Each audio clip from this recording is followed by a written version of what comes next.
Le Maroc a battu la Belgique 2-0. Une victoire qui rend fier tout le continent africain.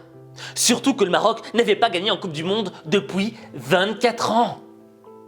Mais cette victoire cache un honteux secret. Un vol scandaleux que tu vas découvrir dans cette vidéo. On va être sincère. J'y croyais pas. Je ne pensais pas que le Maroc remporterait la victoire face à la Belgique. Avant le match, je me disais tout simplement que, bref, si le Maroc faisait match nul, ce serait déjà extraordinaire. Parce qu'en face, t'as quand même Kevin De Bruyne, Eden Hazard, Romelu Lukaku. T'as une équipe qui a de l'expérience. Mais le Maroc a montré qu'il avait du coffre. Notamment en faisant un match nul 0-0 contre la Croatie. La Croatie qui était l'ancien finaliste de la précédente Coupe du Monde. Mais bon, tu sais, t'as toujours l'impression qu'il manque un petit truc aux équipes africaines. Je veux dire, quand j'ai vu le match entre le Sénégal et les Pays-Bas, le Sénégal n'avait pas à rougir, ils avaient été bons. Ils étaient à la hauteur. Mais il leur manquait ce petit truc face aux Pays-Bas pour remporter la victoire. Et sur ce coup-là, je m'étais dit, il manquera la même chose au Maroc. Mais quand j'ai vu le match, j'ai été surpris. J'ai été surpris par la rage de vaincre des joueurs marocains. J'ai été surpris par leur vivacité. T'avais l'impression qu'ils étaient sans gêne, sans complexe. Et la magie a commencé à opérer à partir du premier but. Je veux dire, ce but, j'y ai rien compris. Si toi t'as compris quelque chose, s'il te plaît, dis-le-moi. Ça commence sur une faute anodine, à un endroit où tu te dis, c'est pas dangereux, ils vont pas pouvoir marquer un but de là où ils sont. Et pourtant, Sabiri marque un coup franc de légende. Un ballon qui vole, tu comprends rien, même Courtois, géant qu'il est, n'a rien compris, et le ballon est rentré dans le goal. Incroyable. Et à partir de là, la magie a opéré.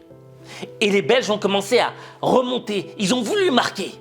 Tu sentais qu'ils remontaient en attaque, et le Maroc est redescendu en bloc, en défense. Et ensuite, t'as Lukaku qui est rentré en jeu. Lukaku, je suis désolé, le mec il fait du football américain. Il te met un coup d'épaule, tu tombes par terre, quoi. Et pourtant, ils ont tenu. Ils ont tenu en défense, mais ils avaient encore faim. Ils voulaient encore marquer un but. Et ensuite, ils marquent un deuxième but à la fin du match qui finit le match, mais de manière spectaculaire, quoi.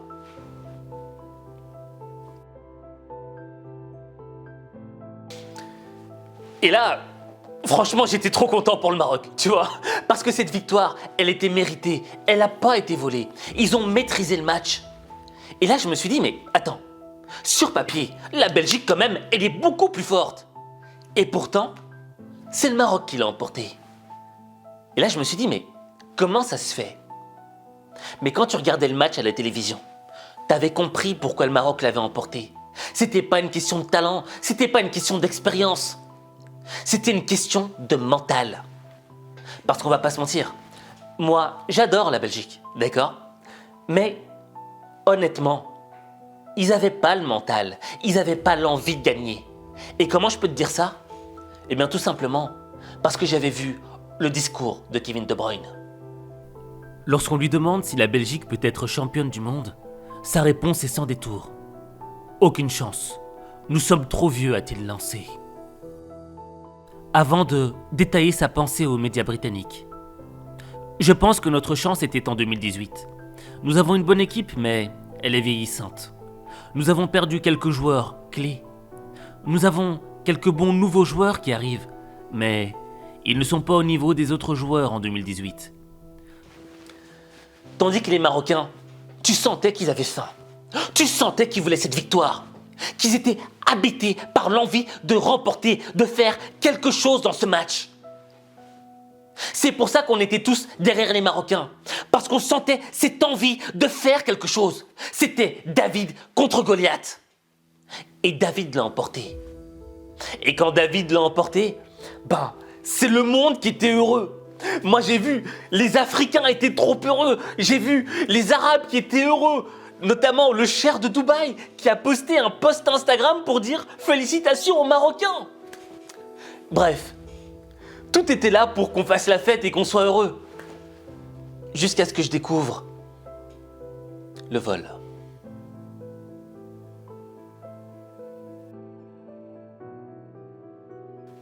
Tu l'auras deviné, cette petite tête-là, elle a plein d'origines. Arabie, Afrique de l'Ouest, Europe, Afrique de l'Est et surtout, Marocain. Effectivement, je suis un petit peu ce qu'on appelle un smoothie humain, tu vois. Tu prends un petit peu de tout, tu mélanges et Aziz est là. Et tu vois, malgré mes origines marocaines, ce match contre la Belgique avait une saveur spéciale pour moi. Parce que la Belgique, c'est le pays où je suis né. C'est le pays où j'ai grandi, où j'ai fait mes études. Donc tu vois, j'étais un petit peu tiraillé entre les deux. Mais bon, j'étais content de la victoire du Maroc. Parce que pour moi, c'était le petit face au grand. Et j'aime bien ce genre de match parce que ça te donne de l'espoir. Et dans la foulée de ma joie, je reçois un message WhatsApp d'un pote. Je suis là, je l'ouvre, et je vois qu'il m'envoie des vidéos. Et là, je clique. Et voilà ce que je découvre.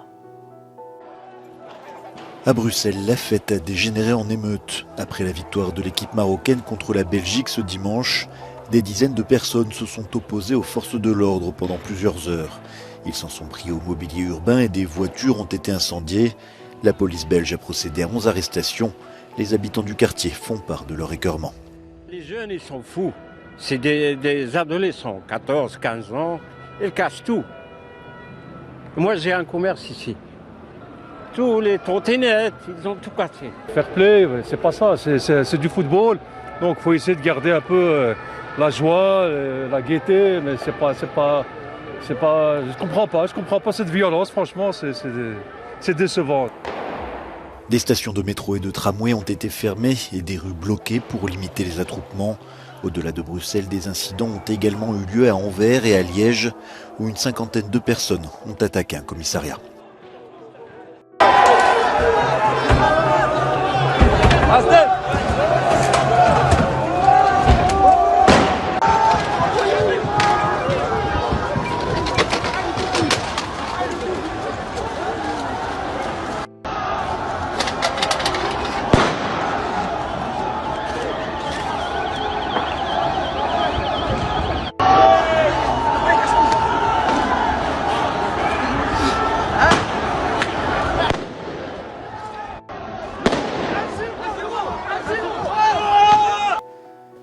Et là, qu'est-ce que je vais te dire?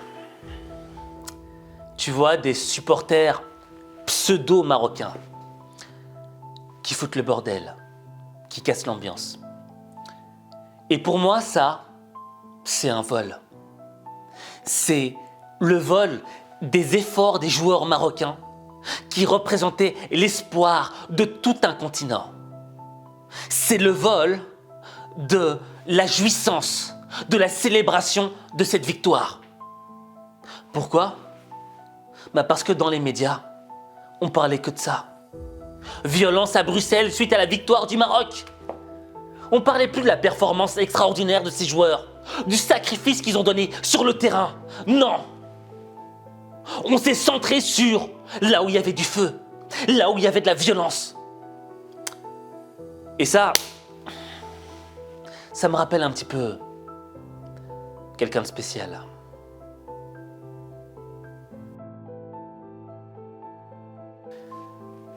Je sais pas si tu as connu l'émission Pimp My Ride. Ça passait sur MTV à l'époque. L'objectif, c'était quoi? C'était que tu apportais une voiture toute pourrie, que tu allais tuner, que tu allais relooker et la rendre magnifique. Et il y avait un truc qui me marquait dans cette émission. C'est qu'à chaque fois que la voiture pourrie arrivait dans le garage, les mecs qui étaient censés la tuner avaient toujours la même réaction. Ah, oh non, oh, tu vois, ils étaient dégoûtés les mecs.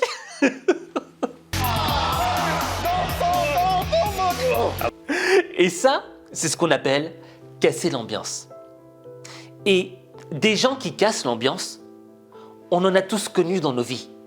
En général, c'est l'oncle bourré, tu vois. Le mec, il est dans une soirée, tout se passe bien, on rigole tous bien. Je veux dire, on n'a rien demandé de plus. Mais le gars est tellement alcoolisé qu'il commence à monter sur la table, à insulter tout le monde, à retirer ses vêtements, à faire n'importe quoi. Et il fait tellement n'importe quoi qu'il gêne tout le monde. Eh bien, dans ce match d'hier, c'est tout le peuple marocain qui était gêné. Gêné par 150 petits fouteurs de merde qui ont jeté la honte sur des millions de Marocains. Et tu sais, à la fin du match, j'avais appelé ma mère pour parler du match. Et elle m'a directement parlé de ce qui s'était passé, des violences. Et elle me pose une question extrêmement intéressante. Elle m'a dit, mais Aziz, je comprends pas pourquoi. Je ne comprends pas pourquoi ces mecs-là ont fait ça. Pourquoi? Et là, je dis, maman, je crois que j'ai la réponse.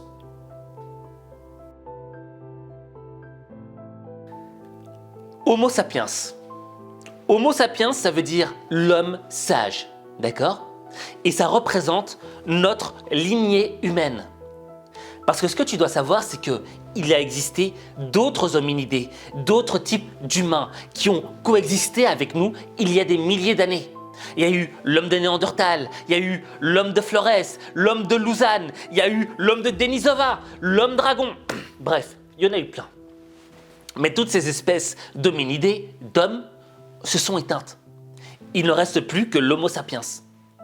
Mais aujourd'hui, je peux affirmer qu'il existe une autre espèce humaine qui est contemporaine à Homo sapiens. Oui, c'est Homo debilus, l'homme débile. L'homme débile, c'est quoi? C'est l'homme qui a envie de se faire remarquer et qui est prêt à faire n'importe quoi.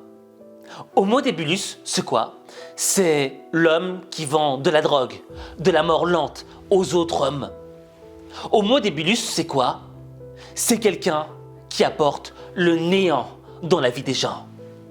C'est l'homme qui assombrit la société. C'est l'homme qui fait couler l'humanité. Homo debilus. Et tu vois, c'est vrai que je suis dur quand je dis Homo debilus.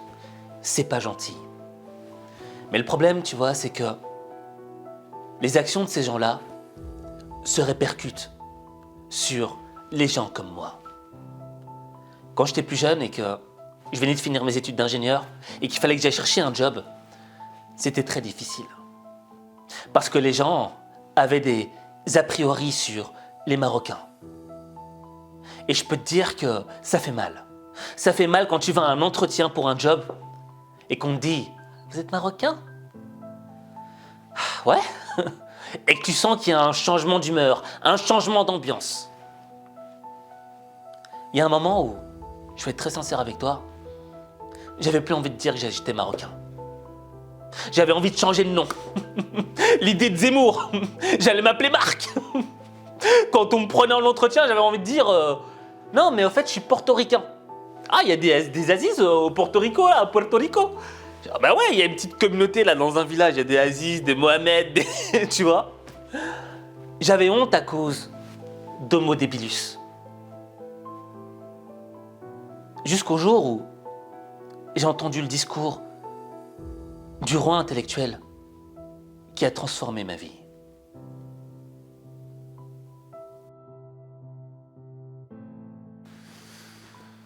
Le roi philosophe, tu le connais, j'en parle souvent dans mes vidéos. C'est Marc Aurèle, l'empereur romain, qui était doué d'une philosophie extraordinaire. Et il y a un autre roi aussi qui a existé, le roi intellectuel. Ce roi-là est beaucoup plus proche de nous. C'était Sa Majesté Feu Hassan II. Et ce qui me marquait chez cet homme, c'était sa capacité à s'exprimer en français qui était tout à fait juste extraordinaire, quoi. Et en même temps, un jour, lorsqu'il savait qu'il était à l'article de la mort, qu'il savait qu'il lui restait pas beaucoup de temps à vivre, on lui avait posé la question de « Qu'est-ce que vous souhaitez pour la jeunesse future ?» Et voici ce qu'il avait répondu. On dit que le roi dit souvent je veux. Aujourd'hui, vous diriez je veux quoi pour le Maroc?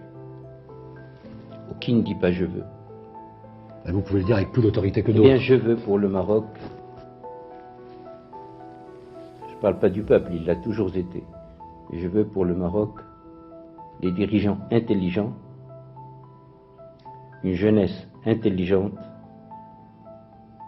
apte à saisir les occasions, à comprendre le siècle où elle vit, à ne pas vivre à l'ombre du politisme, mais guidée par le perfectionnisme et surtout par la réalisation et le réalisme.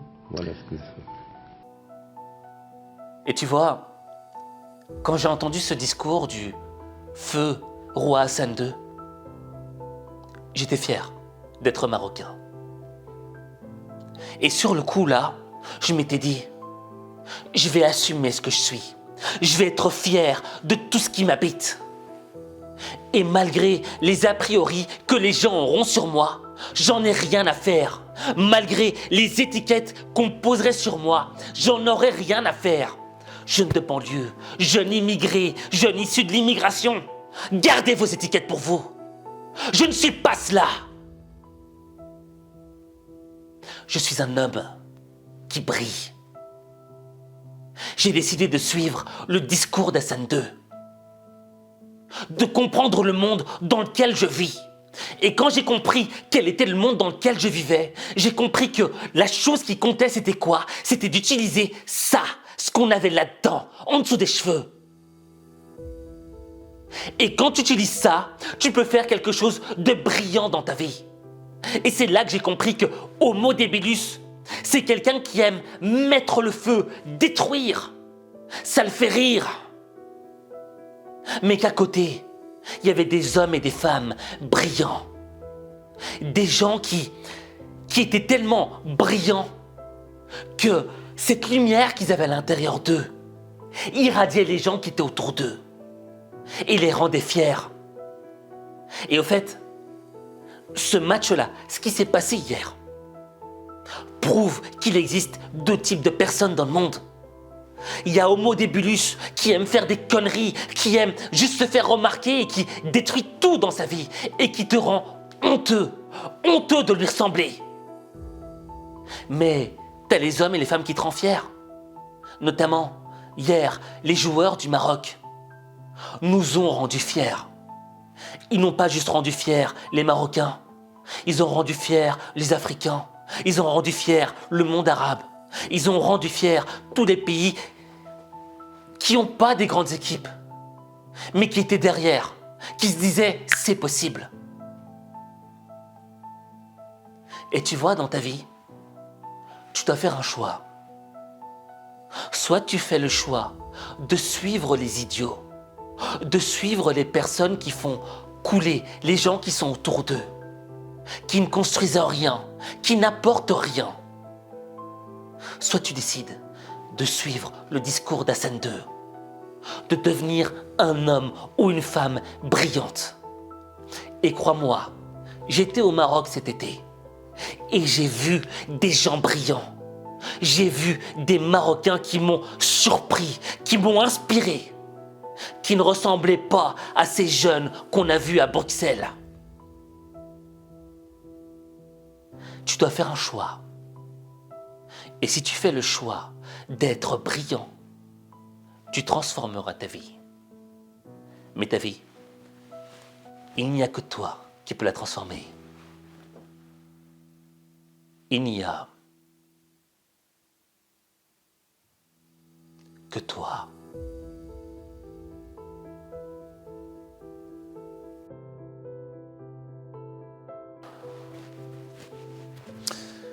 Vous savez, ma mère, elle me dit tout le temps « Aziz, t'es trop dur ».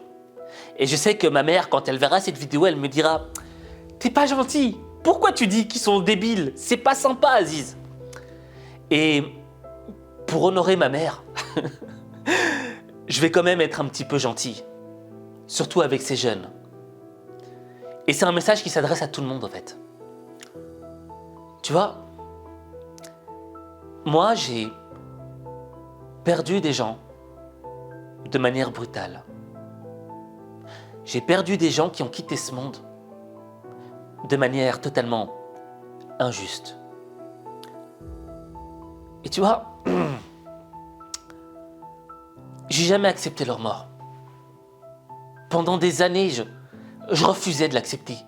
Je pouvais pas me dire qu'ils étaient morts pour rien, quoi. Ça me bouffait de l'intérieur. Jusqu'au jour où je me suis dit, mais Aziz, certes ils sont morts, mais tu peux faire quelque chose. Tu peux faire en sorte qu'ils ne soient pas morts pour rien. Que leur existence ait servi à quelque chose. Et comment est-ce que tu peux faire ça? En étant quelqu'un de brillant. En faisant quelque chose de ta vie.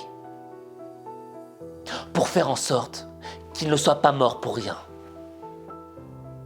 Et depuis ce jour-là, j'ai décidé d'être la meilleure version de moi-même. J'ai décidé de toujours me battre pour honorer mes morts, pour honorer les gens qui vivent autour de moi, pour les rendre fiers. Et j'aimerais que tu te poses cette question. Pense à la personne qui est la plus chère à tes yeux. Ça peut être ta maman, ça peut être ton papa, ça peut être quelqu'un qui est autour de toi. Et pose-toi cette question. Si cette personne devait mourir demain, certes, elle t'aimerait sur son lit de mort, mais est-ce qu'elle serait fière de tes actes ou elle aurait honte de tes actes?